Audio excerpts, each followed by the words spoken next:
Khan sir के तो बात ही मत बोलिए। खान सर मतलब मैंने अगर दूसरा भगवान देखा मेरे माँ बाप के बाद तो मैं खान सर को देखा। उनको शादी करा दी? हाँ आप खुद शादी कराई? हाँ। जो लड़का आपके साथ रहता था हाँ, उसका शादी करा दी?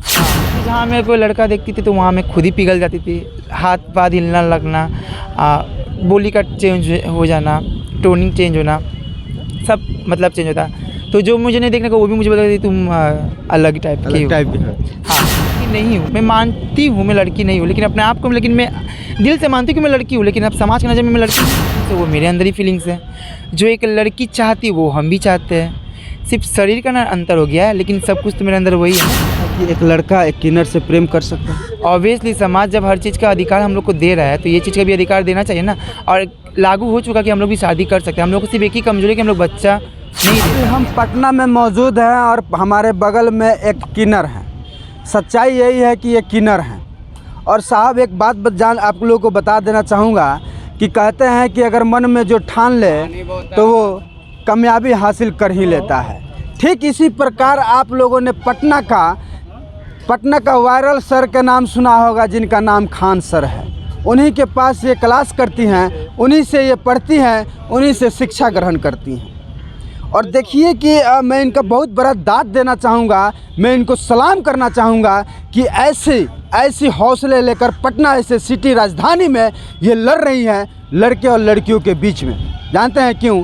क्योंकि इनको एजुकेशन चाहिए। और वही खान सर कहते हैं कि एजुकेशन वो शेरनी का दूध है, जो पिया है वो दहाड़ा है। आज ठीक इसी प्रकार ये खान सर के पास जाती हैं, पढ़ती हैं और उसे शिक्षा ग्रहण करती हैं। जानते हैं क्यों? क्योंकि इनको बनना है डीएसपी बनकर के राज्य का नहीं देश का नाम रोशन करना है और अपने आप पर पैर पर खड़ा होना है। तमाम इनसे बातचीत करेंगे। क्या नाम है आपका? सैंडी वाल्मीकि। अच्छा एक बात बताइए, आप समाज से किन्नर हैं? हाँ। किन्नर हैं? हाँ। आप पढ़ाई करती हैं? हाँ। क्या लगता है आप जब पढ़ाई करती हैं, जो माहौल में आप जाती हैं वहाँ लड़के भी होते हैं लड़की भी होती है, तो ये दोनों आपको एक्सेप्ट कर पाते हैं? हाँ, एक्सेप्ट कर लेते हैं। क्योंकि वहाँ खान सर के कोचिंग पे सब सपोर्ट भी करते हैं और सब एक्सेप्ट भी कर लेते हैं। क्योंकि इसलिए खान सर के जो शिक्षा का जो तरीका है वो बहुत अलग है। वो मोटिवेट कर इंसान का माइंड ही चेंज कर। क्या सोच करके आप बंगाल से चल करके पटना में आई हैं और खान सर के पास पढ़ती हैं? आपका क्या ड्रीम है, क्या सपना है, गोल क्या है आपका? एक्चुअली मेरा ड्रीम तो आईएएस ऑफिसर बनने का था, लेकिन मुझे एसडीएम बनना पड़ेगा क्योंकि मैं बीपीएससी की भी तैयारी कर रही हूँ। बीपीएससी करने के बाद मैं एसडीएम बनने के बाद मैं पढ़ाई करके आईएएस की तैयारी करूँगी। मेरा सपना है, मेरा मकसद है आईएएस ही बनना। तो सब अब यहाँ पर मेरा आने का मकसद यही है कि जब मैं बंगाल से भी पढ़ाई कर रही हूँ, मैं एमए कर रही हूँ बंगाल से, बंगाली मीडियम से।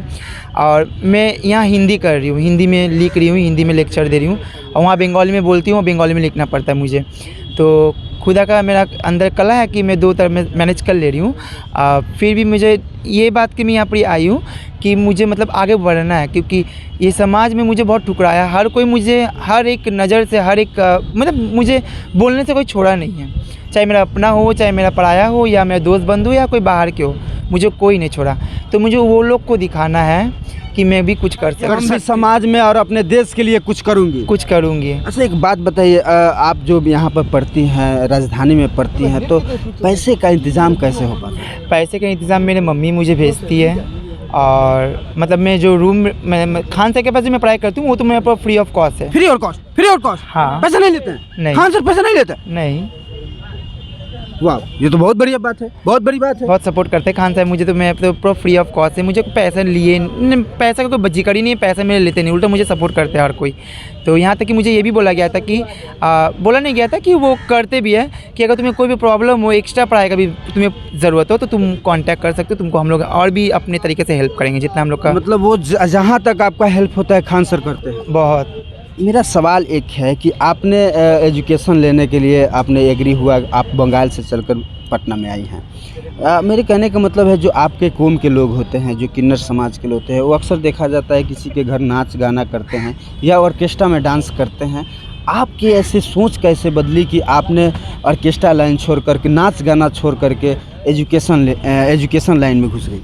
एक्चुअली मैं सोच इस टाइम से आया क्योंकि मैं बोलूँगी नहीं कि मैं ऑर्केस्ट्रा नहीं की, मैं भी ऑर्केस्ट्रा की हूँ। आप ऑर्केस्ट्रा में डांस किए? हाँ, 3 साल में आप ऑर्केस्ट्रा में डांस की हूँ मैं। 3 साल पहले की हूँ मैं ऑर्केस्ट्रा पे डांस।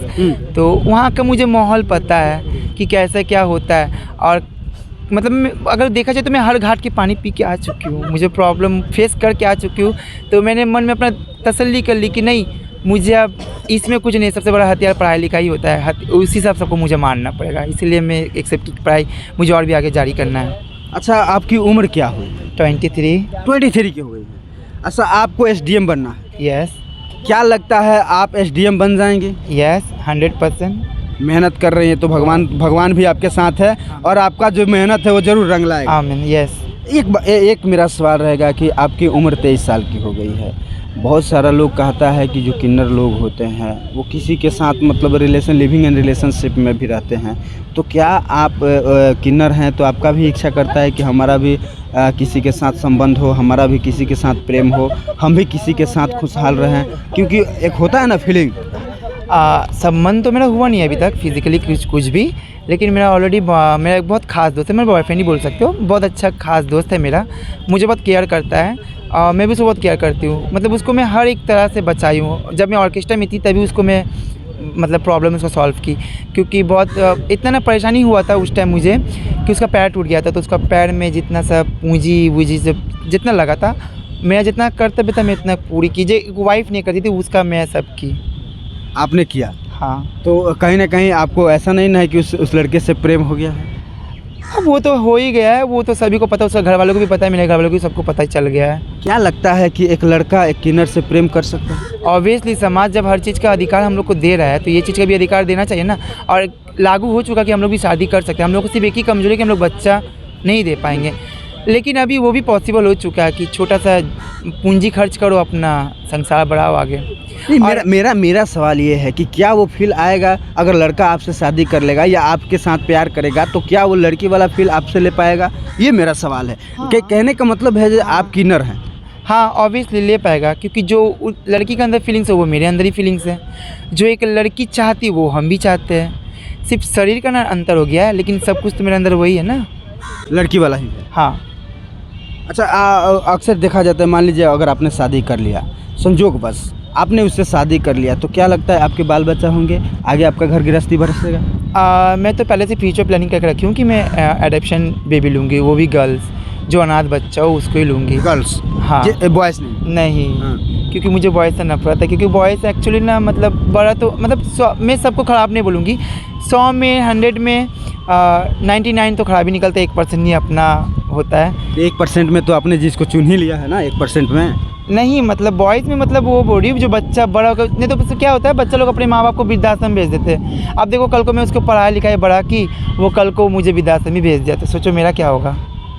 इसलिए आप लड़की हाँ, लड़की मुझे हमेशा देखेगी, हमेशा मुझे सपोर्ट करेगी। मम्मी बोलेगी? मम्मी बोलेगी। मम्मी बुलाएगी? हाँ। आपको इच्छा है कि माँ कहाने के लिए? हाँ। आप राजी? हाँ, अगर वो ना बोले तो मैं सबके लिए माँ बनूंगी, क्योंकि मुझे एसडीएम बनने के बाद मुझे बहुत सारा काम करना है। मुझे अपने बहुत फ्यूचर प्लानिंग करके रखी हूँ, मतलब मददगार का मैं मदद करना चाहती हूँ। अच्छा, मेरा ये सवाल है कि जो आपके कौम के लोग हैं आज भी डांस करते हैं, देखा जाता है कि उनके साथ कई समस्याओं का सामना करना पड़ता है, उनके लिए क्या कहिएगा? एक्चुअली देखिए, कोई जो लोग डांस करने आते हैं ना, कोई देखिएगा अपने स्वभाव से आता है या कोई अभाव से आता है, तो वो लोग को हम जज नहीं कर सकते। अब वो लोग को हम एक ही बात ही बोलेंगे कि जो लोग उसमें से पढ़े लिखे, वो उसमें से बहुत सारे पढ़े लिखे, वो लोग को ना वो लोग को रास्ता नहीं मिला। जैसे कि मुझे पहले रास्ता नहीं मिला था, लेकिन मैंने रास्ता निकाली अपने आप खोज के। वो लोग वो हौसला तोड़ दिया कि अब आगे बढ़ के क्या होगा, क्योंकि मुझे रास्ता नहीं मिल रहा है। जैसे बीच में मैं सोची थी, मैं सुसाइड भी करने गई थी बीच में। आप सुसाइड करने गई थी? हाँ, क्योंकि सुसाइड करने क्यों? आखिर क्यों? क्या वजह क्या थी? क्योंकि सबको मुझे इतना सब कुछ बोल रहा था, फिर मुझे जॉब नहीं मिला था, फिर मुझे घर से भी प्रेशर मिला था कि तुम पढ़ाई करने के बाद भी तुमको जॉब नहीं मिला, तुम जॉब करो, ये करो वो, मतलब हर तरह का। तो मैं मेंटली प्रॉब्लम हो गया था बीच में। मेंटली टॉर्चर भी किया जा रहा था कि आपको जॉब नहीं मिल रहा? हाँ, समाज का तो मुझे टॉर्चर मिलते ही हमेशा। और फिर जॉब के लिए जहाँ जाती थी वहाँ पहले सिलेक्ट होती थी, उसके बाद रिजेक्ट हो जाती थी। क्यों? कारण क्या था? बोलता था तुम मेल बन के आओ या बाल कटवा के आओ। अब देखिए, एक लड़की का खूबसूरत उसका बाल ही होता है ना। अब मैं मान रही हूँ मैं लड़की नहीं हूँ, मैं मानती हूँ मैं लड़की नहीं हूँ, लेकिन अपने आप को, लेकिन मैं दिल से मानती हूँ कि मैं लड़की हूँ, लेकिन अब समाज की नज़र में मैं लड़की हूँ नहीं। क्योंकि जहाँ मैं कोई लड़का देखती थी तो वहाँ मैं खुद ही पिघल जाती थी, हाथ पाँव हिलना लगना, बोली का चेंज हो जाना, टोनिंग चेंज होना, सब मतलब चेंज होता। तो जो मुझे नहीं देखने को वो भी मुझे बताती तुम अलग टाइप की हो। हाँ। अच्छा, आप कंफर्टेबल महसूस कर रही हैं? हाँ, अभी तो मैं पूरा खुली आज़ाद हूँ। फुल्ली आज़ाद है। हाँ, खान सर जैसे लोग भी आपको एजुकेशन दे सपोर्ट कर रहे हैं, सपोर्ट कर रहे हैं। हाँ, एजुकेशन दे रहे हैं, सपोर्ट कर रहे हैं। उन मतलब खान सर के तो बात ही मत बोलिए। खान सर मतलब मैंने अगर दूसरा भगवान देखा मेरे माँ बाप के बाद तो मैं खान सर को देखी हूँ, क्योंकि मुझे विश्वास नहीं था कि मतलब समाज में बिहार जैसा जगह में भी लॉयल इंसान होते हैं। क्योंकि मैं जब ऑर्केस्ट्रा करने आती थी ना, तो मैं अपने आप को मान गई थी बिहार का तरह थर्ड क्लास कोई एरिया नहीं है, लेकिन अब मैं दिल से बोलती हूँ कि बिहार का तरह अच्छा एरिया भी मतलब कोई है बात नहीं। बताइए, क्या आप कभी रिलेशनशिप में किसी के साथ रही हैं? मैं रिलेशनशिप में पहले के साथ थी, तो मैं बहुत दिन का प्यार था वो, तो उसको मैं भलाई करने के चक्कर में अपने पैर में कुल्हाड़ी मार दी कि उनको मैं शादी करवा दी लड़की आप से। खुद उनको शादी करा दी? हाँ, आप खुद शादी करा दी? हाँ, जो लड़का आपके साथ रहता था हाँ, उसका शादी करा दी? हाँ, तो मैं उनको खुद शादी करवा दी। इतना बड़ा दिल क्यों? क्योंकि मुझे पता था कि मेरे साथ जाकर कोई फ़ायदा नहीं है। मैं यही सोचती थी, पहले समाज का लेके सोचती थी। जब से मेरा पेट में काली का कक्षा और भी पड़ा, खान सर की तरह गुरु मुझे मिले, तो मेरा समाज और मतलब मैं जो सोच वो और बदल गया। मुझे जीने का हिम्मत मिल गया, मुझे लड़ने का और भी क्षमता देखिए मिल कि गई। कहीं ना कहीं खान सर जो है पटना वाले खान सर, उन वो अपने पढ़ाई और एजुकेशन के लिए जाने जाते हैं और उन्हीं के स्टूडेंट हमारे साथ है। और अब सबसे बड़ी बात बता दें कि ये किन्नर हैं और किन्नर को होने के बावजूद भी इनमें वो हौसला आया, वो बुलंदी आई और ये खान सर के पास पढ़ती हैं। और इनका सपना है कि मैं SDM बनूंगी और अपना एक अलग पहचान बनाऊंगी और अपने कौम के लिए लड़ाई लड़ूंगी। यही खबर मैं दिखा रहा था पटना से। बने रहिए और देखते रहिए A24 न्यूज़। धन्यवाद, प्रणाम, सलाम।